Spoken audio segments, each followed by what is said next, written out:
ఆయన విడిచి రమ్మన్నప్పుడు ఒక గలిబిలి. ఏం చేయాలి? ఉన్న ఇంటిని వదిలిపెట్టాలి, ఉన్న పశుపక్షాలను విడిచిపెట్టాలి, బంధుమిత్రులను విడిచిపెట్టాలి, అందరినీ విడిచిపెట్టి రావాలి. ఇష్టమేనా అది? ఇష్టమేనా? మిమ్మల్ని ఇప్పుడు విడిచిపెట్టేసి ఏమండి మీరు అందరూ మా విజయవాడ వచ్చేయండి, ఉన్న పడాన్ని వచ్చేయండి అని చెప్తా, వచ్చేస్తారా? ఇప్పుడే కొంతమంది సాక్ష్యాలు చెప్పారు, మేము ఇల్లు కొనుక్కోబోతున్నాము, రిజిస్ట్రేషన్ చేసుకోబోతున్నాను. నాకు సిస్టర్ చెప్పారు, నేను సొంత ఇల్లు కొనుక్కున్నాను, దేవుడు అద్భుతం చేశారు అని. నిన్న కాక మొన్న కొనుక్కున్నామండి, సొంత ఇల్లు వదిలేసి వచ్చేయాలా? అందరికి డౌట్ వస్తుంది కదా, మా పిల్లలు చదువులండి, మా ఉద్యోగాలండి, మేము ఎందుకు వస్తామండి విజయవాడ అంటారు. అక్కడ ఏమవుతుంది? దేవుని సేవకులు చెప్పిన మాట పక్కకు పోయింది, మన ఆలోచనలు ఏమొస్తాయి? ముందుకు వచ్చేస్తాయి. సేవకులు పిలిచింది కదా, మీరు అందరూ పెట్టబడేసుకుని వచ్చేస్తారా? నా వెనకాల వచ్చేస్తారా? వస్తారా? గట్టిగా చెప్పండి. మరి మోషే పిలిస్తే కూడా అందుకే రానన్నారు.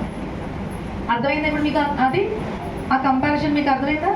మోషే పిలిస్తే కూడా ప్రజలు వస్తున్నారా? బయలుదేరి రావట్లేదు. అందుకే మోషేలని నత్తోడు కదా, నిజంగా నత్తోడు కాదు ఆయన.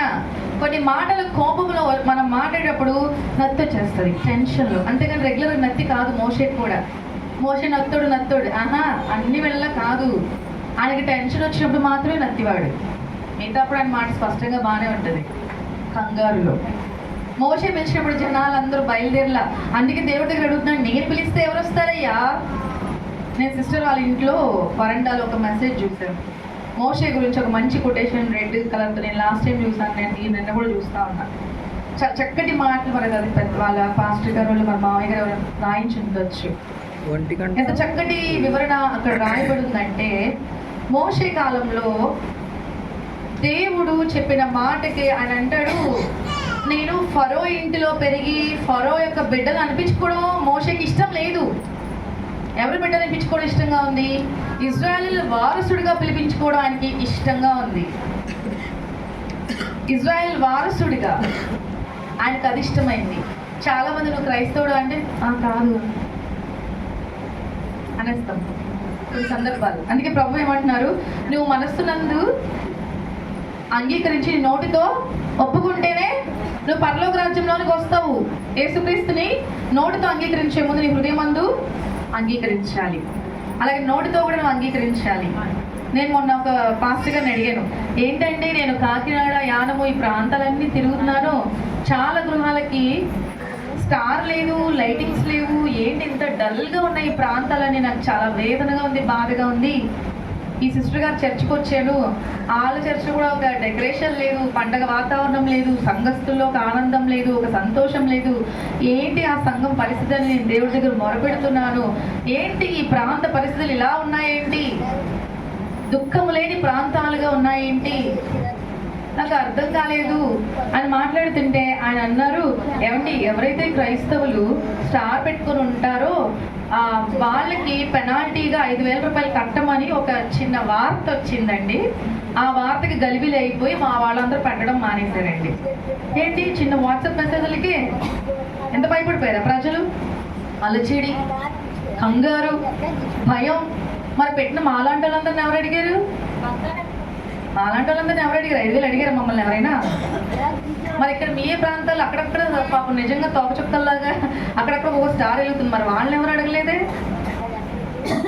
వాళ్ళని ఎవరు అడగలేదే? పెళ్ళి అంటే మురికి బట్టలు వేసుకెళ్తామా? వేసుకెళ్ళాం కదా. శుభకార్యం అంటే శుభకార్యం. అదే చనిపోయారు అంటే ఉన్న బట్టలతోనే వెళ్ళిపోతాం, ఎలా ఉన్నామో కూడా ఆలోచించము. నిజంగా అప్పుడు చక్కగా అలంకరించుకుని వెళ్ళిపోతామా? చనిపోయిన వారింటికి బుద్ధి ఉందా లేదా? ఈయనకి ఇవిడికి బుద్ధి ఉందా లేదా? చనిపోయిన వారింటికి ఎలా రావాలో తెలియదా? పూలు పెట్టుకొని రంగరించుకుని వస్తుందా? ఎలా రావాలో తెలియదా అంటారా లేదా? మరి చనిపోయిన వారి దుఃఖ ప్రాంతాలకు వెళ్ళినప్పుడు మనం విలపించే వారిగానే మన బాడీలో ఏం చూపించాలి? ప్రవర్తనాపూర్వకమైన వస్త్రధారణ మనం చూపించాలి. అప్పుడు నెక్లెస్ వేసుకొని, బంగారం బట్టలు వేసుకొని, మన వాళ్ళకి సూట్లు బూట్లు వేసుకుని వెళ్తారా? వెళ్ళకూడదు. అది మనం వాళ్ళని వెక్కిరిస్తున్నట్లుగా వాళ్ళు భావిస్తారు.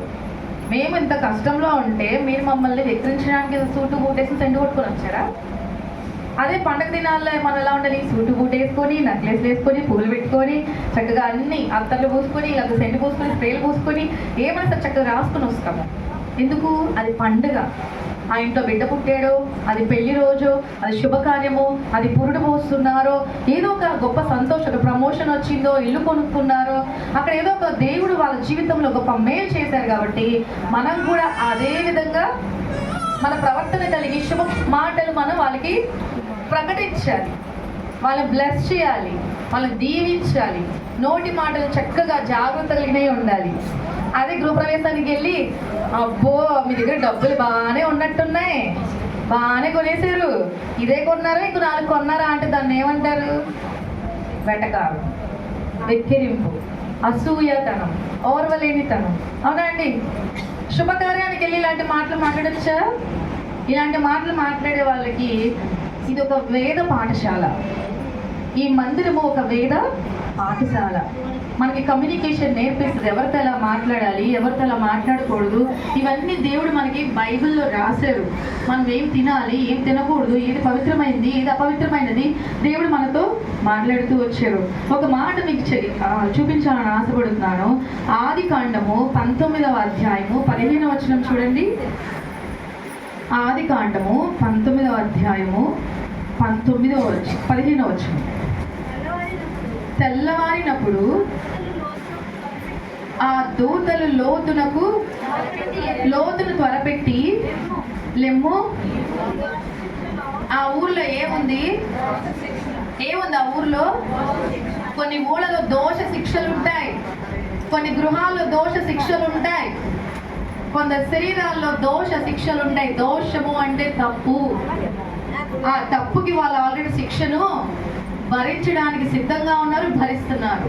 అందుకే పెద్దవాళ్ళు మన వాళ్ళు ఏం చెప్తారంటే, ఎక్కడ పడితే అక్కడ ఏం తినొద్దు, ఎవరైనా వేస్తే తీసుకోవద్దు. ట్రైన్లో కూడా మీకు చెప్తూ ఉంటారు అనౌన్స్మెంట్లు, మీకు తెలియని వ్యక్తులు ఎవరైనా ఇస్తే ఏమైనా తీసుకోవద్దు. అది మీరు తిన్నారా, మీ మెడలో నెక్లెస్లు ఉండవు, మీ బ్యాగులు మీ చేతిలో ఉండవు, తీసుకుని వెళ్ళిపోతారు వాళ్ళు. ట్రైన్ కూడా అంత అలర్ట్ చేస్తాం. మనం మన పిల్లలకి ఏం చెప్తాం? అమ్మ ఎవరైనా ఏమనిస్తే తీసుకోవద్దు. బైబిల్లో కూడా దేవుడు ఏం చెప్తున్నాడంటే, అన్యజనులు ఏమంటారు, ఆ విగ్రహాలకి వాళ్ళు పూజించి అర్పించిన పళ్ళ ఆహారమును తినవద్దు అని అంది. మన నిర్గమాకాండంలో చదువుతూ ఉంటే అదే మనకి పౌలు గారు ఏమంటారు, ఒకవేళ నువ్వు పరిశోధించి ఒకవేళ ఎవరైనా విసిగించి వేస్తుంటే నువ్వు ఆ ఆహారాన్ని ప్రార్థన చేస్తే ఆహారం పరిశుద్ధపరచబడుతుంది. అది నువ్వు వాళ్ళని క్రీస్తు యొద్దకు నడిపించడం కోసం నువ్వు తినవచ్చు. ఎప్పుడు ఆ ఇచ్చగా తినేయడం కాదు, మీరు ఎప్పుడైతే ప్రార్థన చేసుకుంటారో అప్పుడు అది ఏమవుతుంది? పరిశుద్ధపరచబడతా ఉంటుంది. అందుకనే మా అమ్మగారు విలియం కేరీ గారు మంచి స్టోరీ చెప్పారు కదా, మీకు జ్ఞాపకం చేశారు. నేను సిస్టర్ వాళ్ళ ఇంటికి ఫస్ట్ టైం వచ్చినప్పుడు ఒక రాత్రి వేళలో వచ్చాను. ఇక్కడ కొందరు పేషెంట్స్, క్యాన్సర్ పేషెంట్స్, నా స్నేహితులను వరుసగా, ఇక్కడ టైం లేదు, చాలా మీటింగ్స్ ఉన్నాయి నాకు. మధ్యలో ఒక 2 రోజులు దొరికింది. ఆ 2 రోజుల్లో ఇక్కడ నా స్నేహితులలో ఒక అమ్మాయి మహేశ్వరి అని, తన క్యాన్సర్తో నన్ను పిలుస్తూ ఉంది. 11 నెలల నుంచి ఒకసారి వచ్చి ప్రార్థన చేసేలా. అయ్యో నేను చాలా బాధపడుతున్నాను, ఏంటి పంపి పిలుస్తోంది, నేను వెళ్ళలేకపోతున్నాను. తను అంతకుముందు నా ప్రెగ్నెన్సీ అని చెప్పింది 9 నెలల వరకు. సరే ప్రార్థన చేస్తున్నా. ఒకరోజు నాకే ఎందుకో ప్రార్థనలో దేవుడు గుర్తు చేస్తుంటే ఫోన్ చేశా, మనీ నీకు డెలివరీ అయిపోయిందా, పాప బాబా ఏం చెప్పట్లేదు ఏంటి అని.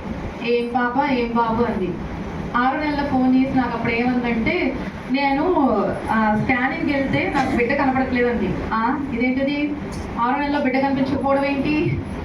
మా చర్చిలో ఒక ఆవిడకి కూడా 9 నెలల వరకు బిడ్డ కనిపించలేదు, కానీ 10వ నెలలో ఆవిడకి 2 ట్విన్స్ పుట్టారు, దేవుడు ఇలాంటి అద్భుతాలు చేస్తాడు, నాకు కూడా జరిగిద్ది అంది. ఇలా జరగదే, ఏమో ఆవిడ జీవితంలో జరిగిందా? స్కానింగ్లో కనిపించకుండా ఎలా ఉంటుంది? దేవుడు కనీసం దర్శనంలో చూపిస్తారు కదా. అయినా పుట్టారా ఏమో. వింత కార్యాలు, విశేషమైన కార్యాలంటే, చిత్రమైన కార్యాలంటే ఇలాగే ఉంటాయేమో అనుకున్నా. ఆ అమ్మాయి అదే నమ్ముతా ఉంది. 9 నెలలు అయిపోయింది. నేను 10వ నెలలో ఫోన్ చేస్తే, ఏం బిడ్డ, నాకేం బిడ్డ లేదు, నా కడుపులో బల్ల ఉంది, దాన్ని తీసేశారంట అని. కానీ నాకు ఫోటో పెట్టినప్పుడు నేను కూడా చూశాను, నిండు గర్భిణి, నిండు చూడాలా ఉంది ఆ అమ్మాయి. ఇదిగో శశి చూడు ఒకసారి ఫోటో పంపిస్తున్నాను, నన్ను ఎవ్వరు నమ్మట్లేదు, నువ్వన్నా నమ్ము అంది. నాకు భయం వేసింది. సరే ప్రార్థన చేశాను, ప్రభువా కనపరచకుండా నువ్వు ఉండవు నీ కుమార్తెకి, అయినా నువ్వెందుకు దాస్తున్నావు, అయినా ఎందుకు ఈ అమ్మాయి ఎన్ని హాస్పిటల్స్కి వెళ్తున్నా ఏం జరుగుతుందో తెలియకపోవడం ఏంటి? కొన్నిసార్లు దేవుడు మన కళ్ళను మరుగు చేసేస్తాడు. కొన్నిసార్లు మన కళ్ళకైనా మబ్బులను కలగజేస్తాడు. మనం చూస్తూనే ఉంటాం కానీ కొన్నిసరిగా గ్రహించలేము. దేవుడు మనకి మైమరుపు అనే ఒక ఆత్మ, ఒక మైమరుపు అనే ఒక తెరను మనం